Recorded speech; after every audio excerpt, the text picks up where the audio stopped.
There's some more right there. Just grab them.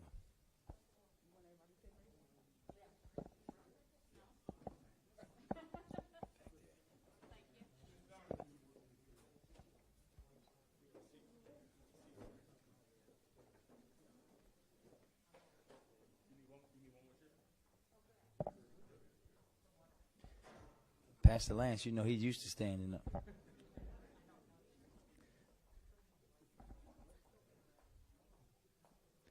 All right.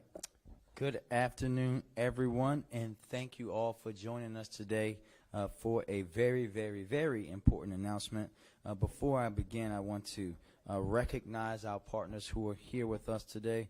Our City Administrator, Chris Shorter, who has joined us, our Deputy Mayor, Faith Leach, Director Reggie Moore, our Chief Recovery Officer, Shemaiah Kearney, Councilman James Torrance, Pastor Frank Lance, CEO and President of the Parks and People Foundation, Brad Rogers, Executive Director of the South Baltimore Gateway Partnership, Lois Schwartz, Executive Director of the Waterfront Partnership, Lisa Ratliff, the CEO of Kaboom, Heather Darney, Vice President of Community Relations for the best NFL team in the nation, the Baltimore Ravens.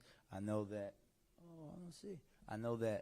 Pastor Jerome Stevens, there he is. You should come on up here, sir, is representing Senator Ben Cardin. We also have Deb Haney representing Senator Chris Van Hollen, Bridget Smith representing Congressman John Sarbanes, and last but not least, we have Melly, what you doing? You come on.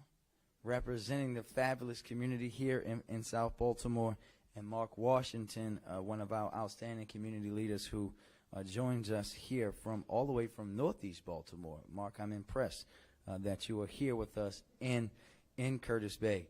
We are gathered here today to lay the foundation for a new era of recreation right here and recreation parks right here in Baltimore by making a $41 million down payment in American Rescue Plan Act funds toward improving our city's recreational and park facilities.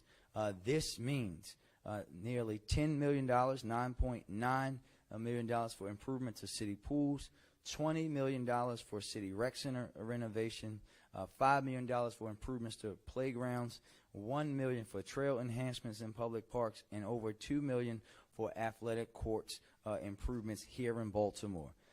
This announcement is about showing our residents, especially our young people, that we see them, we recognize their needs, and are committed to their total well-being. You hear me talk about equity and how to improve the quality of life of our residents all the time because you all are all important to me. Today, this is us putting our money where our mouth is by providing them with safe, up-to-date spaces where they can develop their skills for life, exercise, and grow their productivity. We are following through on our promises to provide clean and healthy communities, prioritize our youth, and build public safety. Because make no mistake about it, when you're making investments into Baltimore City Rec and Parks, you are building healthier communities, you are providing cleaner communities, and you for sure are helping to build public safety by providing those opportunities. This has been a long, long time coming. But this ARP allocation is just the first step towards providing our residents with the quality recreational facilities they deserve. It is part of a much bigger and approximately $120 million vision for 21st century recreational opportunities in each and every neighborhood across Baltimore. We recognize that many of our young people face challenges in their immediate environments that can leave them feeling isolated and overwhelmed. They are the same young people that are bearing the brunt of inequity in our city, who face trauma and in return are given access to inadequate facilities. They deserve, not just need, they deserve a safe haven, and with our support and our investment, they will have the best that we can provide to them. It is our obligation as leaders to ensure that we do everything in our power to set the next generation up for success. That is how we change the trajectory of Baltimore as a city. Expanding access to high-quality facilities, recreation facilities, parks, green spaces, playgrounds in our neighborhoods is one very, very important way that we can begin to show that investment. Growing up in Park Heights and going to our rec centers, to Wanda Recreation Center in particular, that you guys joined us at reopening last year, I know firsthand the profound positive impact that the Department of Recreation and Parks can have on our communities, on our young people, and our families. When you ask residents in Baltimore what we need to invest in order to improve our city and make our city better, especially for our families and our young people, they will tell you very quickly, rec and parks. No doubts, no questions, without hesitation. Because our rec centers, our parks, are the beating hearts of our communities, and they can literally save lives. Our vision is for a Baltimore that has high-quality recreational opportunities for young people, families, and older adults across Baltimore's neighborhoods, particularly those that have been neglected, like the one I grew up in, and where we are today here in Curtis Bay in South Baltimore, that as I heard the last time I was in this room talking to the community association, gets ignored so much that they said I was the first citywide elected official that came to their community that they can remember in at least 15 years. That is not how we're going to operate. We're going to invest in these neighborhoods and areas first. But this would not be possible without partnership. As leaders, as anchor institutions, and community organizations, we talk about results and making the biggest impact possible in proportion to our investments. The presidents of all of these partners coming together today in support of our communities signals a new spirit of collaboration and a truly unified vision around improving recreational opportunities across our city. We know that the money for rec and parks is a smart, a very wise investment. The $41 million, however, is just a start. There is more to come. We know that there is more money from the state capital projects budget on the way. And I want to thank Senate President Ferguson. I want to thank Chairwoman McIntosh. I want to thank our delegation chair, Senator McCray, and Delegate Smith for the importance of realizing this and sharing this vision. On top of that, our private institutions and nonprofit partners are joining us in this mission. And we are seeing unprecedented levels of investment from our incredible federal delegation, as I often say, the best federal delegation that any mayor in these United States has. And we thank them again, and we thank the president and his administration for allowing us to make these investments. Everyone here today has brought into this vision where young people, older adults, and residents of all ages and races have access to the safe spaces where they can exercise, learn, grow, and feel welcome. And of course, it wouldn't be me if I didn't say be involved in some very, very intense competition. This isn't about fixing one rec center here or renovating a single basketball court over in East Baltimore.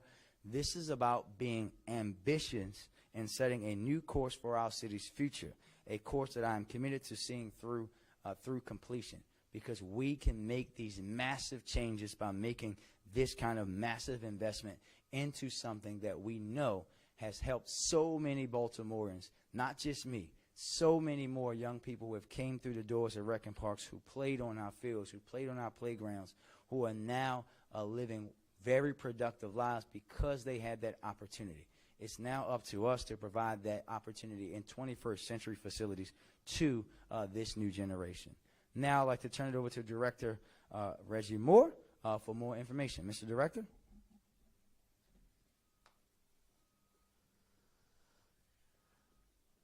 Good afternoon, everyone.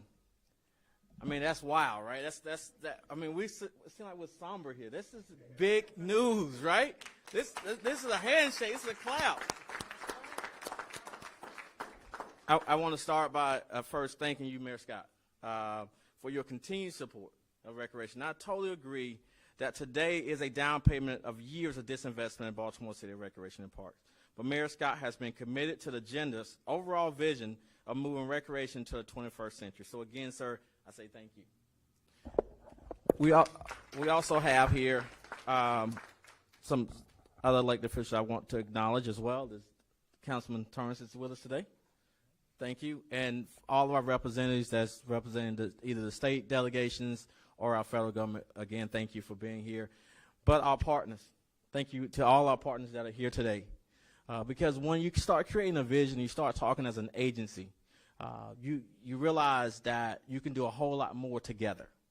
And one of the things that our agency, with the support of my chief of staff and the other senior leadership, is that we want to make sure that we continue to strengthen our partnerships and making sure that we're there to meet our partners meet us, and we can kind of move forward together. So I want to acknowledge them and say thank you to each and every one of them, Parks and People, Baltimore Ravens, Waterfront Partnership, South Baltimore Gateway Partnership, as well as there's many other partners that are here and that are not here.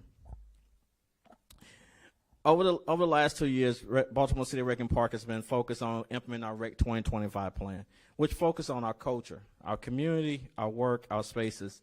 Today, our spaces will be center of attention. With a $41 million investment, we will work to improve playgrounds, pools, recreation centers, athletic fields, courts, and trails, just to name a few.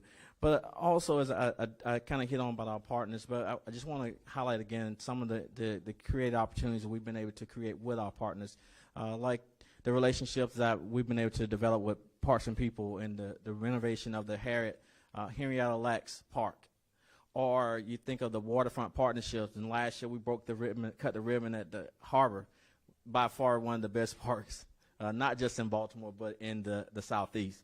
Or you think about those relationships, those conversations that I've had with Brad Rogers, and we've had lunch, and we've been visualizing how we can continue to improve South Baltimore. And soon, and very soon, we'll be bringing you all back to celebrate the ribbon cutting of our Miller Branch Fitness and Wellness facility. But as the mayor stated, we cannot we have to acknowledge the work of the Baltimore Ravens and what the owner, Steve Bisciotti, has focused on, how he wants to invest in communities, and what we was able to do just this summer to open Hilton Rec Center. So thank you all for your continued support. So as we all know, Baltimore City plays a role in the livability of our city. Over the course of the pandemic, I've seen our agency we've been really flexible. And we've gone from closing rec centers to open rec centers for meal sites, Or you think of the opportunity where we had to partner with our Baltimore City Public Schools to open student learning centers as we figured out ways that we can transition our kids back safely into their facilities. Or it was just the virtual learning. When kids was at home and their mothers and their grandparents and whoever was there with them working online, they wanted other opportunities for their kids because they couldn't get out. Or simply, we just wanted to continue to make sure that our parks and green space was open so that people could continue to visit. So that's when you say flexibility, that's flexibility. And I want to close by just really thanking our team, thanking the Baltimore City Rec and Parks team for being able to be innovative, to be creative, and to be there to answer that call. When we've been asked to open a facility, making sure that facility is open, or whatever the case may be, from storms to just being there for our community. So Mayor Scott, we're so excited about this announcement today.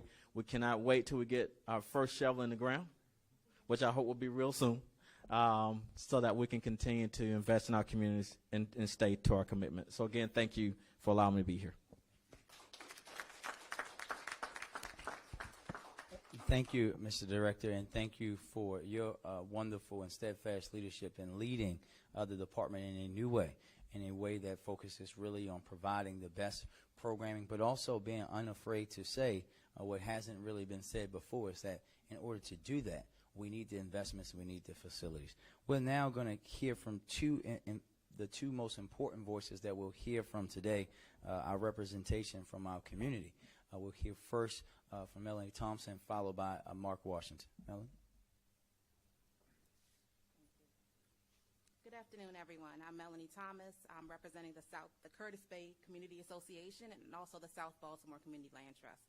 And it's really important that you all are here, and thank you, Mayor, and all of the leadership and all the representatives here for dedication and recognizing this area and our community, really lifting it up. There's so much beauty here, and we need the investment, and we need the partnerships, as everybody talked about so much, right? We need those partnerships. We need each other in order to really move forward. Within the South Baltimore Community Land Trust, we've been working for a few years to get control of properties and burnt down homes right over here. So in addition, in beautifying this neighborhood, when we talk about like recreation and just safe spaces to live, right, we also want to include and think about the homes and the environment and what that looks like. So thank you all again for the commitment and the dedication to our community and other communities like ours. Thank you.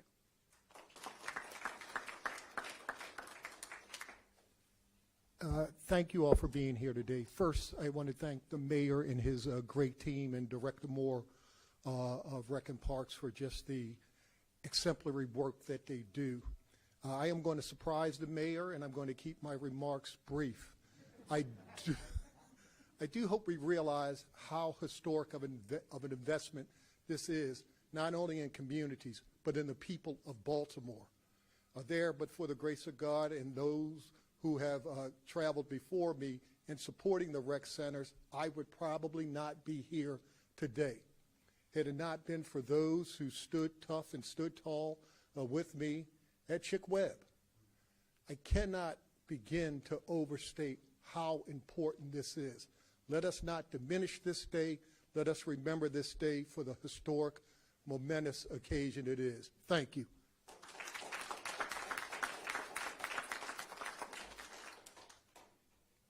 I've known Mark for many, many years. That is the briefest he's ever been. And Mark, just so you know, Chick Webb is also, through one of the other programs, is going to be getting renovated as well. But we will not be renaming it the Mark Washington Rec Center. And now we'd like to open it up to questions.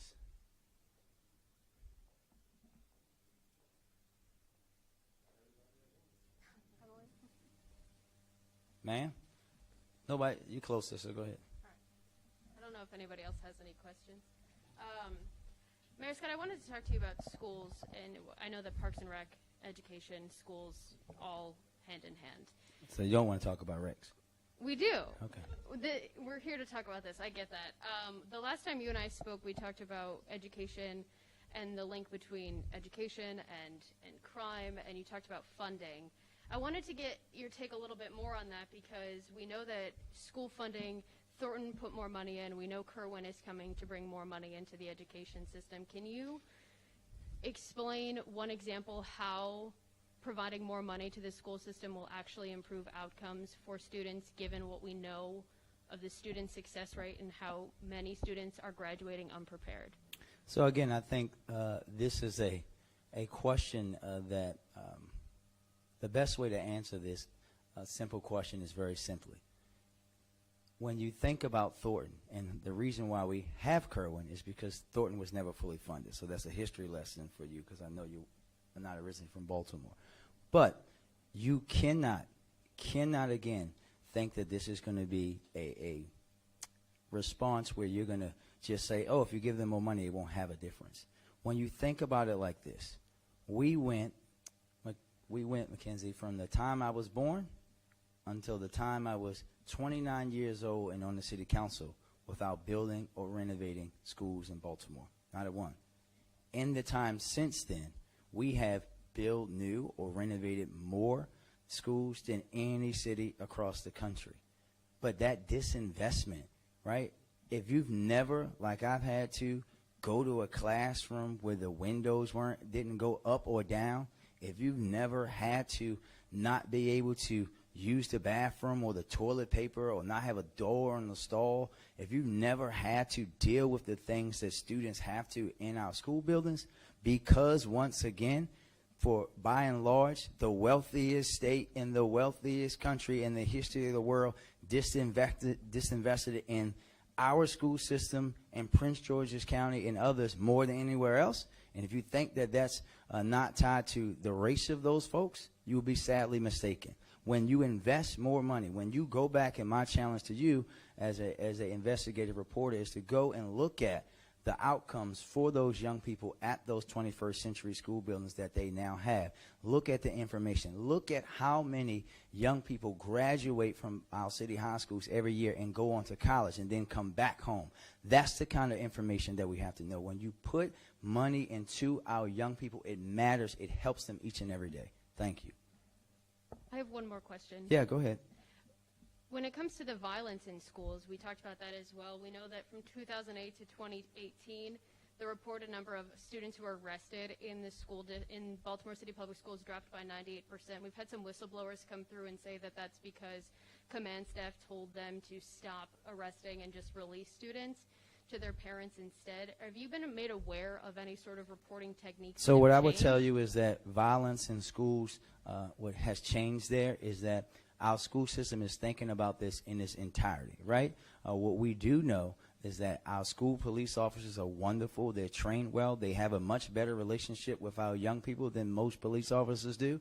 But also that our school system, our principal leaders themselves are thinking about how to not do what some of the folks that have you ask questions want to do and create these pipelines from our schools to our prisons, and having young people be able to resolve their conflicts with each other in class. Because as someone who went there, who saw young people get expelled for basic fights, right, or basic disagreements, and their lives be ruined, and now they're out, pushed out, cast out into society, it's about having a balance. School police hold young people accountable for guns, for extreme acts of violence, all that every day. But what they're not doing, and what they should be applauded for, not degraded for, is understanding how to have the balance and approach certain situations with the right response. Thank you. So you do know about the change in techniques? Is that You something didn't, you've I been don't made think you aware of? understood what I said. No, there I was do no change. understand. There was no change in technique. It's called understanding each situation and evolving. If you ask, you should ask questions about whether they've changed techniques or not to Chief Ham or to Dr. Santelises. What I am telling you about is what I know for a fact, which happens because I worked in schools, I visited schools, I ran mentoring programs in schools, and most importantly, I went to them. We have a school police department and a school system that understands how to help resolve conflicts and what appropriate measure is necessary, not in some outdated, every young person that gets into some disagreement should be expelled. Thank you. Anybody else? Emily? I'm sure your question's about Rec and Parks, Emily. Well, as to the as to the $120 million that you had mentioned is you wanted to be the total investment, can you give us any indication of where that might come from and how much you might already have in hand versus what you're hoping to Yeah, get? so when you look back, I'll run through it. Look back even to starting with fiscal 22, which we're in. You can look at 11 million from city bonds. Project Open Space is $3 million. Project Open Space Local is $4 million. Through the PCDA, it's another $400,000. Through PAYGO, it's $300,000, and other areas there. We'll send it all over to you, and then when you look at the projected things that we have coming down, starting of course with this 41, it's expected to have about 7.4 in bonds, more Project Open Space funding as well. Okay, thank you. Thank you. Anybody else? All right. Thank you, everybody.